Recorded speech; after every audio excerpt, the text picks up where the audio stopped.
Okay. जय हिंद बच्चों। ये मेरा पहला वीडियो है क्लास टेंथ के लिए। एक्चुअली ये पहला वीडियो क्लास टेंथ के लिए। और जैसा कि आप सब लोग को पता है कि सीबीएसई ने कुछ नया सिलेबस नया सिलेबस जारी किया है। उसमें कुछ पहले पोर्शन को हटाया गया है, क्योंकि आपकी बहुत ज़्यादा दिन क्लासेस नहीं चली लॉकडाउन के कारण, और अभी ये भी नहीं पता कि कितने दिन तक क्लासेस नहीं चलेंगी। तो ये पहला वीडियो है, इसमें मैं वो पोर्शन डिस्कस कर रहा हूँ जो कि सिलेबस में है। और देखते हैं आगे क्या होता है और कैसे होता है। ये पहली कोशिश है कि आप सब लोगों को, बहुत दिनों तक कोई क्लास नहीं चली, मैंने कोई पीडीएफ भी अपलोड नहीं किया, यहाँ तक ग्रुप भी नहीं बना। तो ये मतलब सब तक लिंक पहुँचाना इजी था, मैंने ये सोचा कि ये लिंक आप सब लोग तक पहुँच जाएगा, तो ये वीडियो सबके लिए हेल्पफुल रहेगा।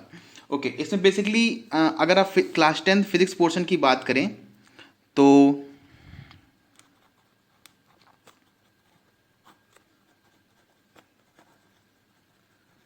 क्लास टेंथ फिजिक्स, अगर आप इसकी बात करें सीबीएसई सिलेबस की,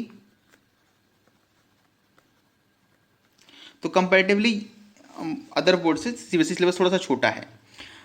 इसमें आपके बेसिकली सिर्फ 4 टॉपिक्स हैं: electric current, magnetic effect of electric current, ray optics से जुड़े हुए रिफ्लेक्शन, रिफ्रैक्शन और scattering, other various phenomena, and natural resources भी कुछ पार्ट उसका ईवीएस में ही आता है, कुछ बायोलॉजी में आता है। और ठीक है, अगर आप उसे फिजिक्स क्लब करना चाहते तो कर सकते हैं, क्योंकि उसमें एनर्जी जनरेशन पे बहुत ज़्यादा बातें होती हैं: wind energy, renewable source of energy, non renewable source of energy, heat, thermal, mechanical to electrical convert करना, इलेक्ट्रिक जनरेटर, मोटर, ये सब बातें करना, इसलिए फिजिक्स में इंक्लूड कर सकते हैं।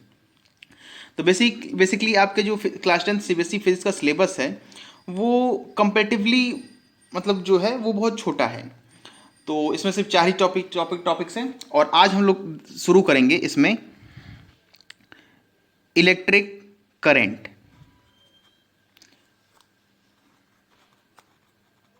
Electric current, okay.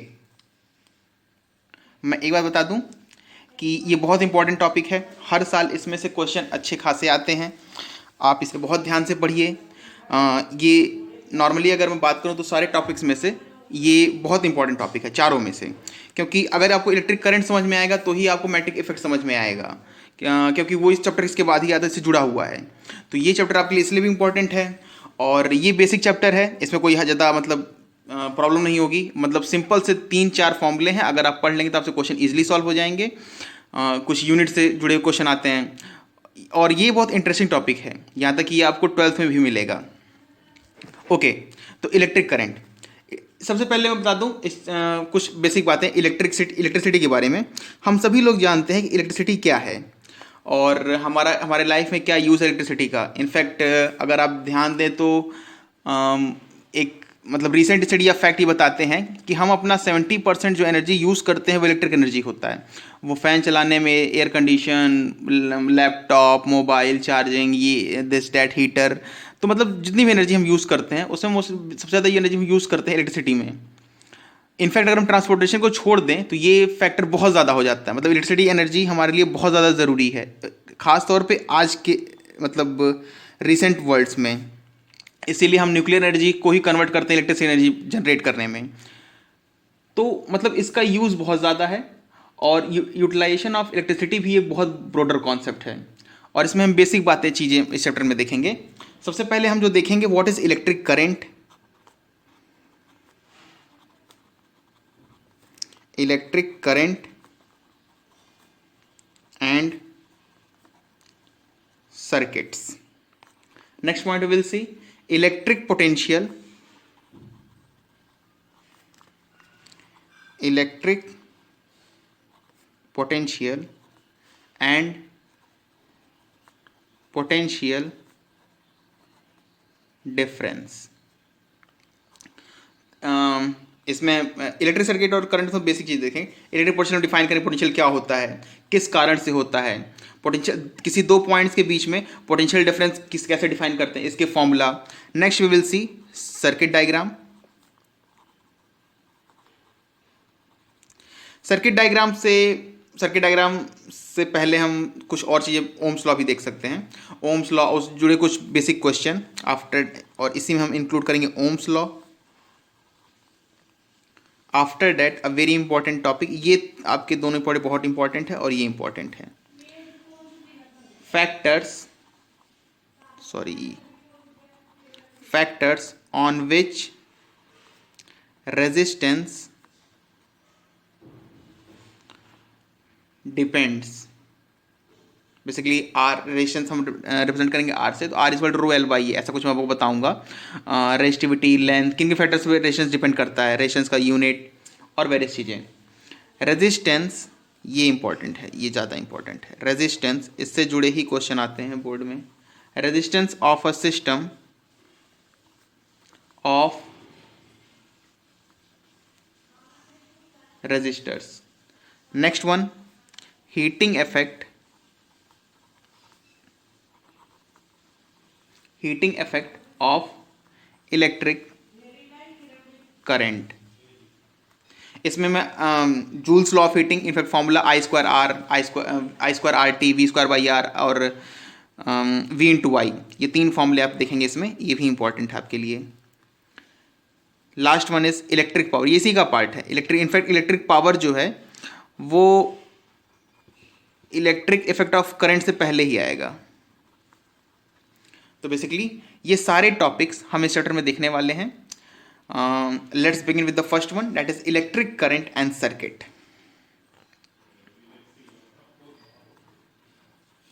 Electric current and circuits. Okay, now what do you mean by electric current?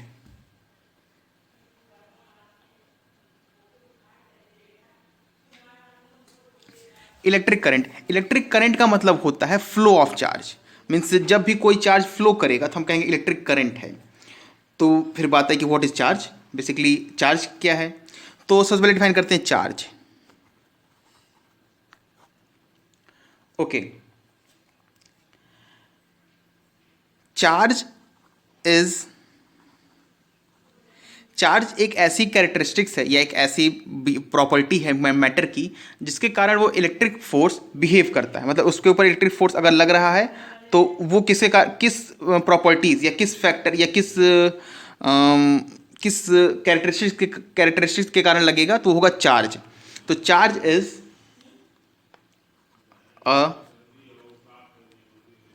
Characteristics unit of matter by means of which matter experiences electric force। So means अगर कोई भी charge electric force observe करता है, experience करता है किसी कारण से, मतलब किसी रीजन में, तो वो एक ही कारण से कर सकता है, वो होगा चार्ज। मतलब उसके ऊपर कुछ ना कुछ चार्ज होगा, मे बी चार्ज पोलराइजेशन के कारण हो या किसी कारण से हो, मतलब उसके ऊपर चार्ज कहीं ना कहीं आपको देखने को मिलेगा।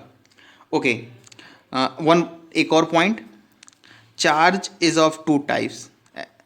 Charge is of 2 types. Basically कुछ छोटी छोटी बातें। First one, as you all know, positive charge. ये छोटी छोटी कुछ बातें आप लोगों ने केमिस्ट्री में पहले कभी देखा होगा, positive charge. Second one is negative charge. Charge 2 तरह के होते हैं, positive charge and negative charge.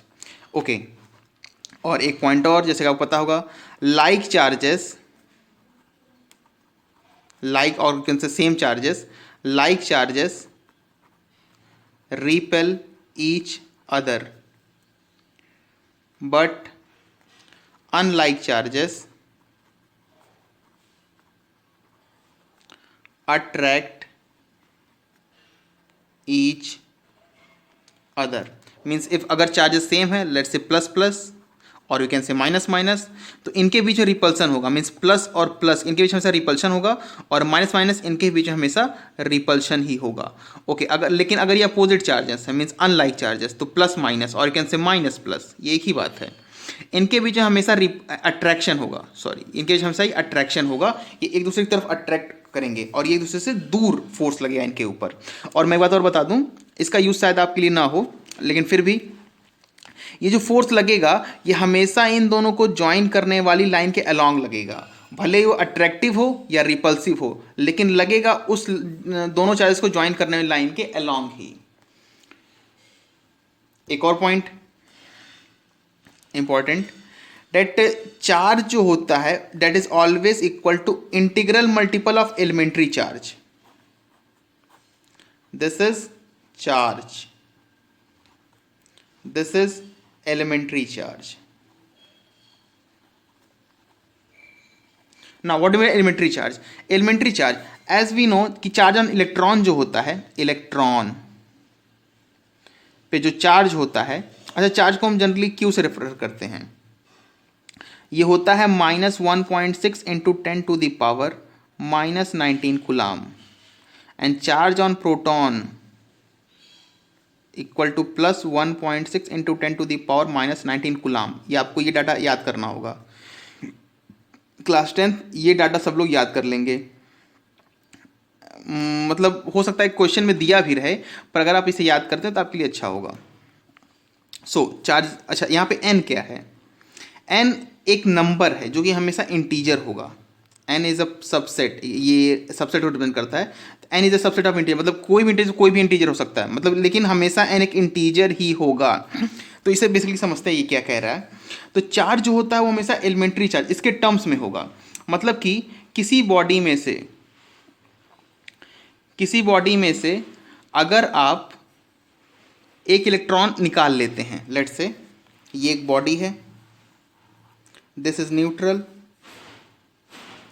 इसमें से आपने एक इलेक्ट्रॉन निकाल लिया, तो इसके पास प्रोटॉन भी थे इलेक्ट्रॉन भी थे, लेकिन और दोनों बराबर थे इसलिए न्यूट्रल था, नेट चार्ज 0 था। लेकिन अब इसके पास एक जो प्रोटॉन है, number of proton is greater than number of electron by 1, जो नंबर ऑफ प्रोटॉन है जो वो नंबर ऑफ इलेक्ट्रॉन से ज़्यादा हो गया है, तो इस पर पॉजिटिव चार्ज आएगा। तो इस पे जो चार्ज आएगा एक इलेक्ट्रॉन को निकालने के बाद वो होगा +1.6 into 10 to the power -19 coulomb. लेकिन अगर मैं 2 निकाल लूँ तो यहाँ पर इसको 2 से मल्टीप्लाई करूँगा, 3 निकाल लूँ तो यहाँ 3 से करूँगा, 4 निकाल लूँ, ये मान लो 4 कर दें तो यहाँ 4 होगा, अगर मैं इसे 6 कर देता हूँ तो ये 6 होगा। लेकिन मैं कभी भी इसमें से 7.2 या 6.5 या डेसिमल में इलेक्ट्रॉन नहीं निकाल सकता। तो ये मतलब ये जो यहाँ पे जो भी चार्ज आएगा वो इंटीग्रल मल्टीपल होगा इसका, सॉरी इसका, दिस फैक्टर का, इस फैक्टर का इंटीग्रल मल्टीपल होगा, वही ये फॉर्मूला रिप्रेजेंट करता है। आई होप ये क्लियर होगा। एक और छोटा सा क्वेश्चन, नाउ क्वेश्चन से पहले एक दो point. Charge is a scalar quantity. Now charge scalar quantity means इसके पास सिर्फ मैग्नीट्यूड होगा, इसके पास कोई डायरेक्शन जैसी कोई भी चीज नहीं होगी, इसका सिर्फ और सिर्फ एक मैग्नीट्यूड होगा। And SI unit of charge is coulomb represented by capital C। अच्छा इसे कैपिटल मत लिखिए क्योंकि फिर नाम हो जाएगा, तो ये स्मॉल रहेगा यहाँ पर और यहाँ पर ये C कैपिटल रहेगा, कैपिटल C कूलाम। यहाँ पे अगर पीछे देखा हुआ तो मैंने रिप्रेजेंट किया था -1.6 × 19 कूलाम, तो जो -1.6 into 10 to the power -19 coulomb, तो ये कूलाम ये यूनिट है, this is unit of charge. तो चार्ज की जो यूनिट होती है उसे कूलाम कहते हैं और ये एक स्केलर क्वांटिटी है। ओके, नाउ सपोज कितने इलेक्ट्रॉन में, एक क्वेश्चन मैं पूछता हूँ, how many electrons equals to 1 coulomb. तो कितने इलेक्ट्रॉन मिलके 1 कूलाम चार्ज के बराबर होंगे। तो मतलब कि मैं क्या पूछना चाह रहा हूँ, charge on 1 electron, charge on 1 electron is equal to minus 1.6 into 10 to the power, sorry this is minus, अगर आप ऐसे पूछते हैं तो माइनस 19 कूलाम। तो अगर आप इसे ध्यान दें तो ये क्या लिखा हुआ है, ये लिखा हुआ है कि 0.18 टाइम्स 0, क्योंकि देखिए ये 19 है, एक इधर लाऊंगा तो यहाँ पॉइंट लगेगा और ये 18 हो जाएगा, उसके बाद जितना मैं डेसिमल को इसको घटाऊंगा यहाँ 0 बढ़ता जाएगा, मतलब 1 के पहले 18 जीरो फिर 16, तो ये आपका कुलाम होगा। इसे लिखने का तरीका मैं ऐसे लिख सकता हूँ, इसे माइनस 0.1 2 3 4 5 6 7 8 9 10 11 12 13 14 15 16 17 18 ये मतलब मैंने माइनस को हटा दिया, तो अब मैंने ऐसे लिखा है। तो ये एक इलेक्ट्रॉन पे चार्ज है। 2 पे कितना होगा, यहाँ 32 होगा, 3 पे कितना 48, फिर 50, हाँ 48, फिर आपका 56, फिर 64, ऐसा मतलब बढ़ता जाएगा। लेकिन हमें क्या चाहिए यहाँ पर,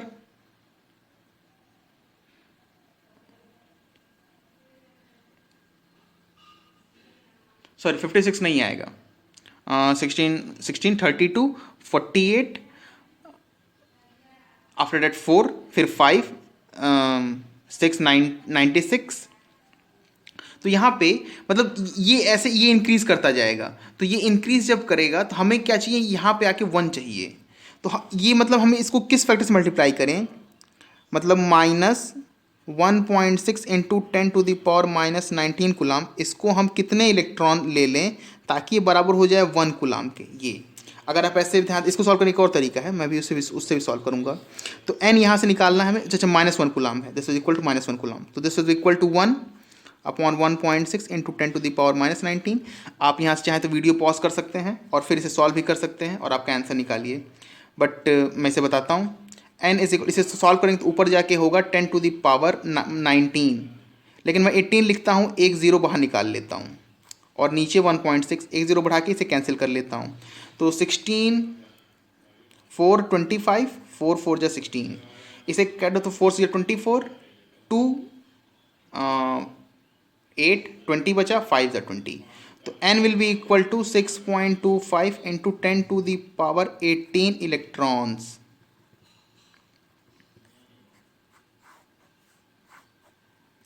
सो अच्छा, एक और तरीका, Q is equal to n e, तो this is equal to minus 1 coulomb, sorry minus 1 coulomb, n निकालना है, और ई चार्ज कितना दिया है हमने, वो है minus 1.6 into 10 to the power minus 19 coulomb electron पे, क्योंकि हम इलेक्ट्रॉन को निकाल रहे हैं। अच्छा, प्रोटॉन को नहीं निकालते हैं या नहीं निकाल सकते हैं, क्योंकि प्रोटॉन जो होता है वो न्यूक्लियस के अंदर रहता है, और जो इलेक्ट्रॉन होता है वो हमेशा ही फ्री, मतलब जो फ्री इलेक्ट्रॉन्स होते हैं उन्हें हम रिमूव कर सकते हैं।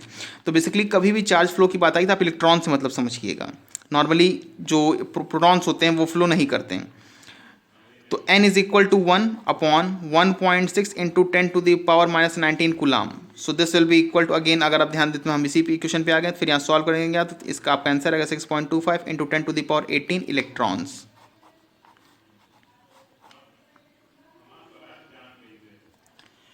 तो अच्छा, अब मैं डेफिनेशन लिखता हूँ, डेफिनेशन ऑफ 1 कूलाम, 1 कूलाम, ये सॉरी स्मॉल रहेगा, ये कैपिटल नहीं होगा, okay. Charge which is equivalent, ये डेफिनेशन आपको एनसीईआरटी में मिल सकती है, एस चंद में मिल जाएगी। Charge which is equivalent to the charge contained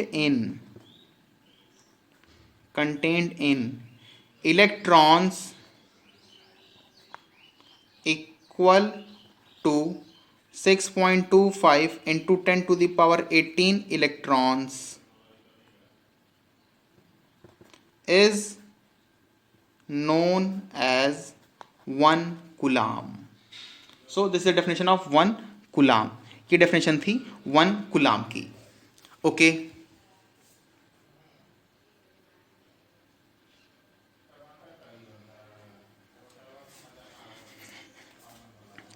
now what is current?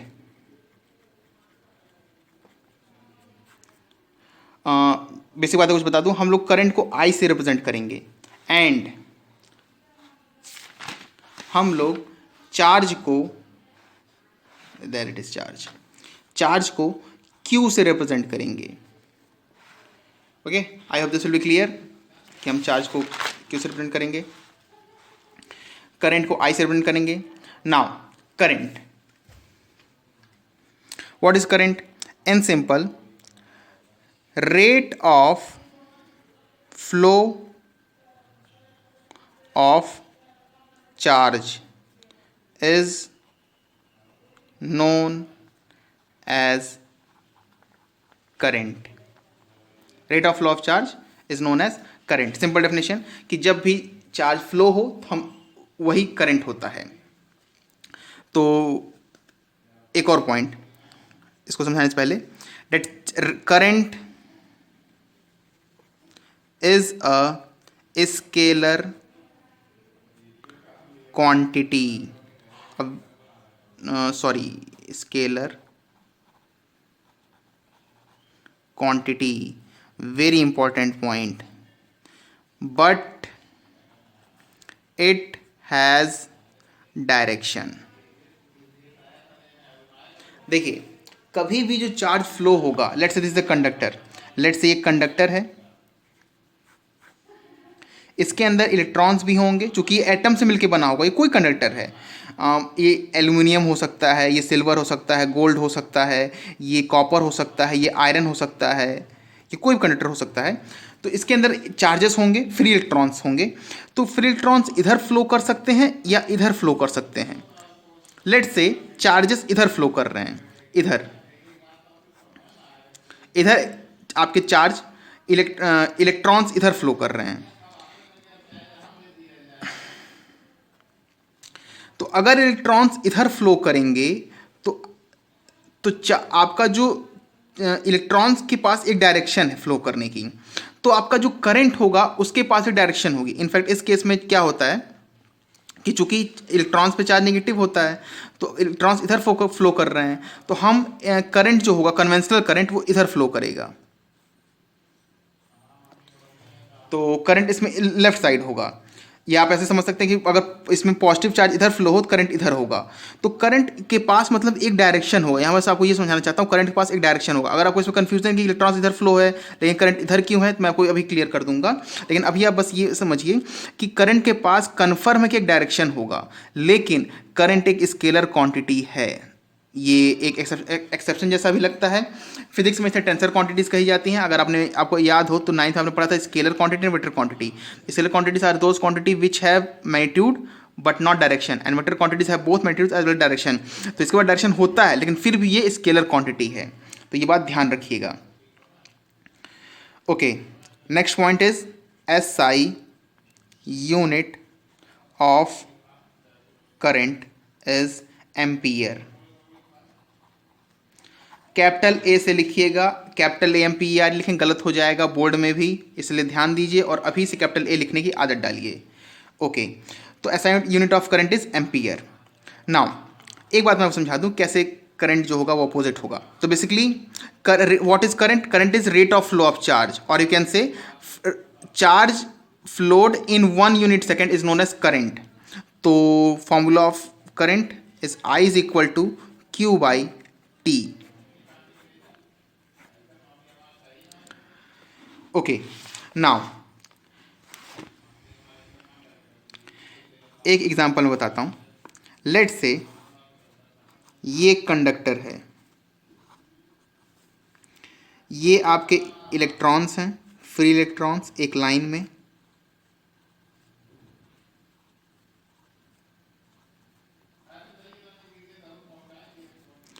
और ये आपके एटम्स हैं।